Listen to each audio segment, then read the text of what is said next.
perché ci sono altri due interventi e la conclusione dell'onorevole Diego Crivellari, presidente del CUR di Rovigo, e anche una lettura di una poesia di Vincenzo, scritta da Vincenzo, che leggerà Anna. Vincenzo mi pare che abbia vinto una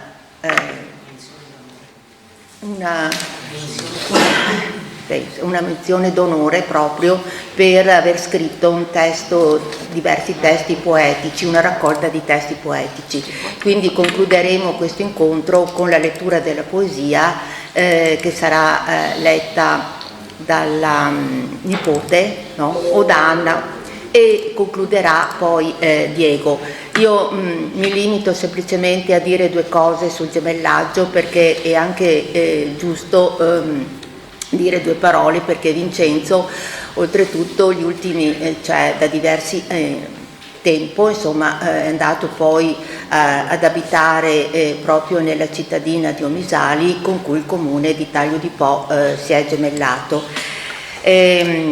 Commovente rito funebre si è svolto là e devo dire che in quell'occasione ha ricevuto anche notevolissimi apprezzamenti dai cittadini di quell'isola, ed è stato molto commovente anche il momento in cui gli hanno suonato coi violini O Sole Mio.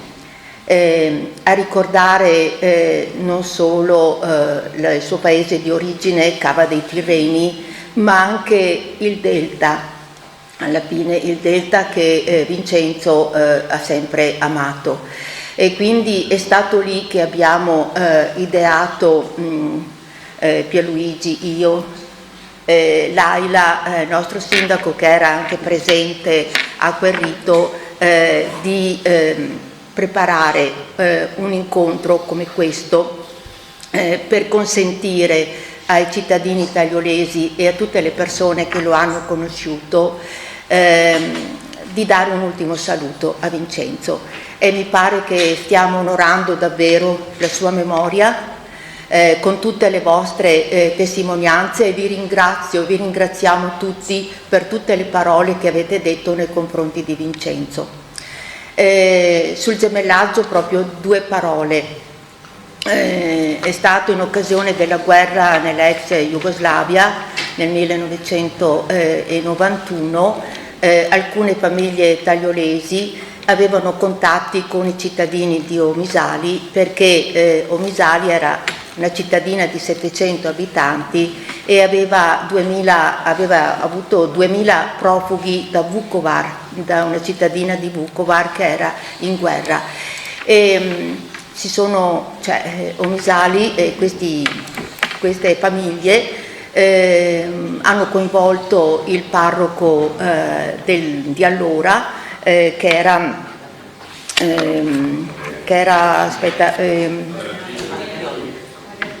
Padre Attilio, sì, Padre Attilio, e con la Caritas si sono organizzati molti contributi, medicine, viveri, e le persone, in modo particolare Beppe Crepaldi e Alfredo Dorigo e altre persone del paese, facevano la spola spesso ogni fine settimana per portare questi aiuti. Ecco, questo coinvolgimento della comunità ha coinvolto anche i commercianti, ha coinvolto le associazioni, proprio il paese ha dimostrato molta solidarietà nei confronti di questa cittadina, e Vincenzo ha istituzionalizzato, insomma, questa amicizia che intanto si era creata tra le famiglie di tagliolesi e le famiglie di Omisali. E Vincenzo, con il sindaco di allora, che era Anton Dujmovic, scusate, guardo Anna perché se pronuncio bene il cognome, si sono incontrati e hanno deciso proprio di istituzionalizzare questa comunanza, diciamo, tra i due paesi. E così è venuta la cerimonia del gemellaggio il 12 settembre del 1993. L'abbiamo vista all'inizio. Vincenzo, dicevo prima, ha ricevuto molti apprezzamenti e tra cui anche la cittadinanza onoraria nell'occasione di una cerimonia che è avvenuta in una località archeologica, Fulfinium, di nome Fulfinium, dove lì c'erano i resti, e ci sono attualmente i resti di una basilica paleocristiana del V secolo, e poi diventerà un monastero benedettino. Vincenzo si diede da fare anche per fare in modo che Fulfinium diventasse patrimonio dell'UNESCO, tanto per dirne una. Ha avuto anche incarichi di prestigio dal comune, diciamo, di Omisali, ma anche dal Parlamento proprio della Croazia, quindi si è occupato anche di tematiche ambientali anche in quel paese. Passo per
Gospodin gradonačelnik, prigodnu besedu obratiti se vama, prigodnu besedu.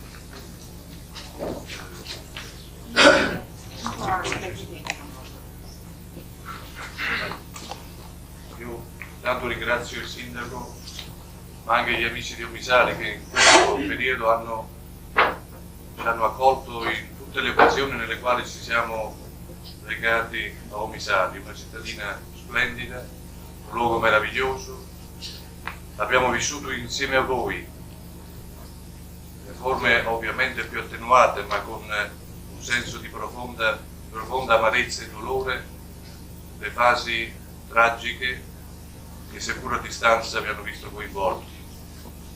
La guerra verso la quale e contro la quale ognuno di noi, credo, debba fare lo sforzo per ridurne gli effetti, per evitarla, per far sì che diventi una parentesi breve, brevissima, che finisca al più presto. Questo è l'augurio che noi vi facciamo, perché crediamo che le risorse del vostro paese, della vostra gente, la storia che c'è dietro di voi, dietro il popolo croato, dietro la vostra cittadina, merita di avere una situazione sociale, economica diversa, di pace, di sviluppo economico, di rapporti che per voi possono essere internazionali, perché avete, oltre che alle bellezze naturali, avete anche un senso di grande e profondissima ospitalità. Noi per quel poco che abbiamo fatto in questo periodo abbiamo anche ritenuto di dover fare un atto di gemellaggio, che è il primo e finora l'unico per il nostro comune. L'abbiamo fatto con entusiasmo, abbiamo vissuto delle fasi difficili anche noi, momenti in cui la guerra sembrava addirittura impedirci di venire da questa parte, in alcune fasi, soprattutto dei mesi scorsi. L'abbiamo fatto comunque sempre, siamo a rinnovare ancora oggi il senso della nostra ospitalità. Noi vi ospiteremo ancora, saremo ancora vostri ospiti, vorremmo però che da questo momento in poi si creasse qualcosa di nuovo e di diverso, di più costruttivo, di ancora più costruttivo, che va al di là degli aiuti umanitari, quello di stabilire rapporti anche di altra natura, anche rapporti economici, rapporti sociali, culturali. Ci appresteremo col sindaco, ne abbiamo parlato ieri sera, a predisporre già il primo programma entro il mese di settembre per una serie di iniziative per l'anno 94. A nome del comune di Taglio di Po, dei cittadini di Taglio di Po, io rivolgo a voi tutti, al sindaco, alle autorità e a tutti coloro che in questi anni noi abbiamo conosciuto a diverso titolo, al segretario comunale, al signor parroco Antonio, al nuovo parroco con il quale intendiamo continuare a collaborare, con amici che dall'esterno ci hanno dato una mano importante, decisiva, come Don Marino della Caritas che è qui presente, e altre generose persone che ci hanno messo a disposizione mezzi per poter estrinsecare il nostro senso di amicizia.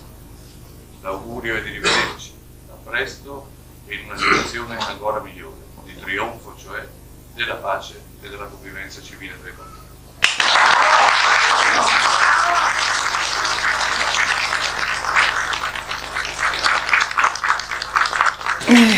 Mi è doveroso anche ricordare che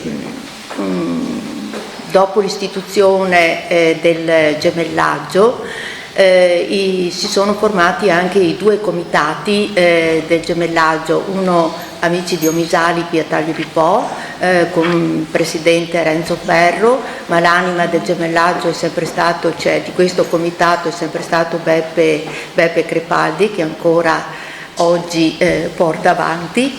E devo dire che quello che ha detto Vincenzo in questo video e durante questa cerimonia, parlando delle attività che si sarebbero poi promosse tra le due cittadine, si sono anche verificate. Soprattutto questo gemellaggio si è rivitalizzato ad esempio con le scuole. E le scuole per diversi anni hanno portato avanti, gli alunni della scuola media hanno portato avanti appunto degli scambi culturali, cementando l'amicizia reciproca tra di loro e tra i due popoli e anche la conoscenza dei due territori, e credo che questa sia stata una ricaduta molto importante. Mi fermo qui, la parola a Diego e poi a Danna. Sì, prenderò pochi minuti perché è già stato detto tanto. Io intanto mi congratulo gli amici di Vincenzo della Fondazione dell'Arca che hanno organizzato questo momento, anche per il modo in cui hanno scelto di parlare di una figura come quella di Vincenzo Melone. Il ricordo personale, però anche il segno di una politica che ha lasciato tracce vere, tracce profonde anche a distanza di decenni. Insomma, oggi lo si è detto, l'hanno ripetuto un po' tutti i protagonisti ecco, questa fase storica, e dall'altra parte anche una politica come esempio. Penso che a tutti quanti sia rimasto impresso il discorso di insediamento consiglio comunale fatto da me come sindaco, che abbiamo ascoltato tutti quanti. Probabilmente oggi chi è disabituato un po' alla politica più vecchio stile, mi si conceda, rimane impressionato prima di tutto dall'eloquio, dalla capacità, come si diceva, retorica. C'è sicuramente anche questo, intendiamoci, ma soprattutto c'era una capacità di leggere la realtà, una capacità di leggere la politica come possibilità concreta ecco, di trasformare la realtà. La politica, come direbbe cattolico che non sono come forma altissima di carità. Quindi aggiungo la politica come cosa in cui puoi credere fino in fondo se è una cosa che non riguarda soltanto il tuo destino personale o una scelta personale, ma riguarda la collettività, il contesto che sta intorno. Quindi penso che da questa serata usciremo sicuramente tutti quanti più ricchi. È stata piena anche di momenti, devo dire, commoventi. Io ho conosciuto personalmente Melone nella seconda fase, possiamo dire, di questa storia, quella in cui il grande, se dicevo, Partito Comunista ormai era, come dire, si era trasformato, era diventato altro, c'era già il PDS, e però ho fatto in tempo a respirare un po' di quell'aria che faceva riferimento Vidali e non solo, insomma, no? Una fase storica anni 90 in cui i sindaci, le amministrazioni del Delta si sono messi insieme e hanno cercato di guardare non soltanto al proprio porticello, ma anche di lavorare insieme e di guardare le generazioni future. Tema del futuro dei giovani che ritornava ancora in quel discorso a cui facevo riferimento del primo elemento da sindaco. E quindi c'è sicuramente la gratitudine per un pezzo di storia, non soltanto per una vicenda individuale che è stato portato all'attenzione di tutti noi, e anche, devo dire, un pezzo di storia che non deve e non può essere, diciamo, dimenticato nemmeno in futuro, per le tracce che ha lasciato. C'è, credo, in tutti noi oggi quasi un velo di rimpianto, questo indipendentemente anche dalle appartenenze politiche o parapolitiche o ideologiche, rispetto a una politica che veniva fatta con quel rigore, con quell'integrità, con quell'onestà, con quelle idee, quella capacità di credere fino in fondo a quello che si faceva. Oggi siamo abituati a definirci un po' tutti civici o quasi civici, vediamo campagne elettorali fatte con grande dispendio di energie e risorse, Cadillac, eccetera. Poi però quando arrivi a quell'incarico, diventi sindaco, diventi altro, e allora che cosa puoi fare? Cosa sei chiamato a fare? Cosa rimane di questo, diciamo, successo elettorale? Invece abbiamo riscoperto, con le tante testimonianze di questa sera, una politica dei pensieri lunghi, una politica che aveva un pensiero ed era orgogliosa di averlo. Lo dico oggi, insomma, in una fase storica in cui molto spesso si usa in maniera sprezzante un epiteto intellettuale, l'uomo di cultura per stato A, il filosofo, eccetera. Insomma, rivendicare di avere appunto un pensiero oltre che un ruolo che si sta ricoprendo. Dall'altra parte, ecco, è esemplare anche la giornata di oggi per il modo in cui si è tratteggiato questo itinerario biografico, perché un uomo del Sud, un insegnante, un uomo di cultura, un intellettuale, sceglie di abbracciare l'impegno pubblico a 800 km da casa, dove appunto è giunto per ragioni professionali. Vorrei dire che lo poteva fare perché esisteva una politica diversa, appunto. Esisteva peraltro anche un partito comunista che è stato in questo paese, oggi che questa storia un po' sottotratta possiamo dirlo, è stato un forte elemento di civilizzazione per tutta l'Italia. Che cosa aveva in comune la visione del sindaco che abbiamo sentito più volte intervenire e quel partito con la storia? Una profonda matrice umanistica, un profondo rispetto per l'uomo e da qui per l'ambiente, per la politica, per le istituzioni. Oggi queste cose le sentiamo sicuramente meno, se pensiamo a campagne elettorali fatte di offese, insulti, eccetera, eccetera. E quindi io penso che sia francamente impossibile chiedermi di chiudere questa riflessione, perché credo che dovrà andare avanti per non perdere quella testimonianza luminosa che è stata di Vincenzo e soprattutto per difendere questa storia che abbiamo incarnato in maniera veramente esemplare.